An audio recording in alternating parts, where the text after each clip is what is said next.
year, I decided to embark on a solo trip to Salt Lake City. It was a departure from my usual vacation routines, which typically involved family outings. This trip presented an opportunity for me to relish some time alone, a prospect that didn't seem strange to me at all.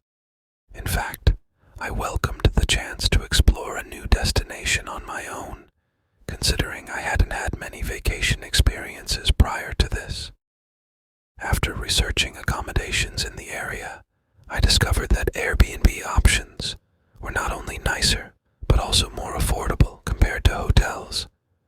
However, most of the budget-friendly Airbnb listings were located a bit farther from the city center. Since I had my own car, the distance didn't bother me much. I opted for a cozy Airbnb that offered a decent kitchen and bedroom, which were the main features I was looking for in my accommodation. Despite its small size, it seemed like the perfect choice for my solo trip to Salt Lake City. I arrived at my destination around 6 o'clock on Sunday morning. The owner promptly sent me the password, allowing me to access the Airbnb. Upon entering, I was pleasantly surprised by the interior. It was much nicer than the cramped apartment I shared with my roommate. After bringing in all my belongings and settling in, I relaxed on the couch and turned on the TV. The 10-hour drive had left me exhausted, so I eagerly anticipated a peaceful evening of unwinding and enjoying the tranquility. I drifted off to sleep quite swiftly, only to awaken a few hours later, around 7 o'clock. The glow of the TV illuminated the room, indicating that it was just past 10. I reached for the remote, switched off the TV, and decided to quench my thirst with a glass of water before retiring to the bedroom. As I made my way from the living room to the kitchen, a sudden chill swept over me, sending shivers down my spine. With heavy eyelids, I turned to my right and noticed the front door standing wide open. Instantly, my heart raced with alarm. I scanned the room in disbelief. I was certain I had securely closed and locked the door. This realization sent a wave of unease washing over me. Cautiously, I approached the door, closing it softly while straining my ears for any sign of intruders lurking inside the house. To give you an idea, I'm not exactly the largest person out there, but I'm reasonably tall and physically fit. So, unless an intruder was armed, I believed I could handle the situation. With this in mind, I quietly grabbed a kitchen knife and started to carefully check every room in the house, making sure to inspect every corner for any signs of someone hiding. To my relief, I found the house completely empty. The situation left me puzzled and slightly worried, prompting me to send a message to the homeowner. I inquired if perhaps someone was supposed to visit the Airbnb that night, briefly explaining the unsettling event. Given the late hour, I wasn't really expecting an immediate reply. I made sure to lock every door in the house, then did another quick sweep to ensure it was secure, feeling more alert than before despite my lingering fatigue.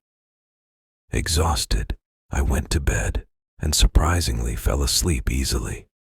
However, when I woke up, my sense of calm had vanished.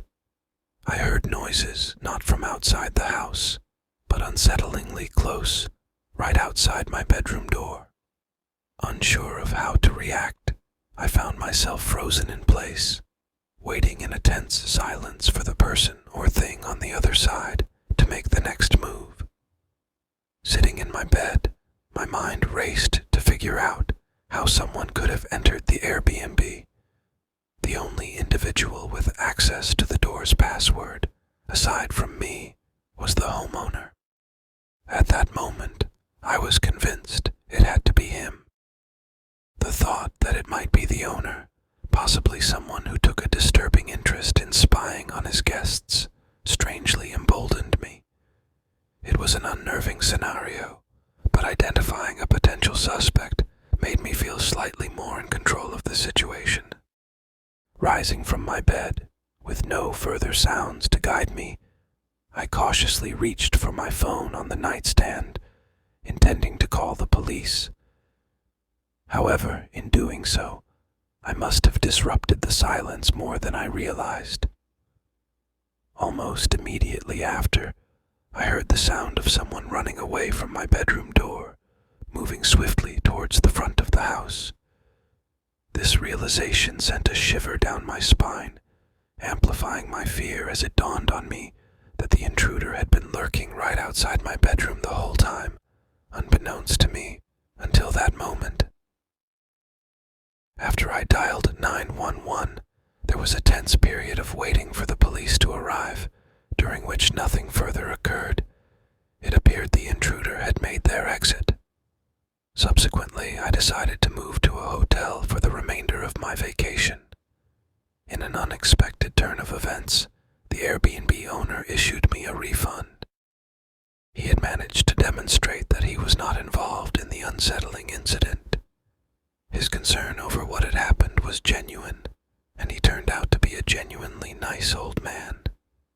Initially, the thought of the owner being the intruder was disturbing enough, but the realization that it had been a complete stranger infiltrating the space was even more alarming.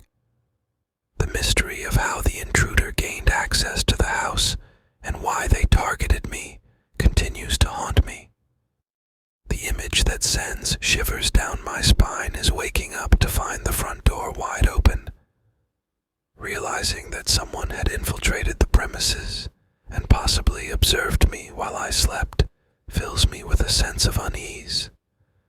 The thought of what their intentions might have been is deeply unsettling. This harrowing experience has left me with an aversion to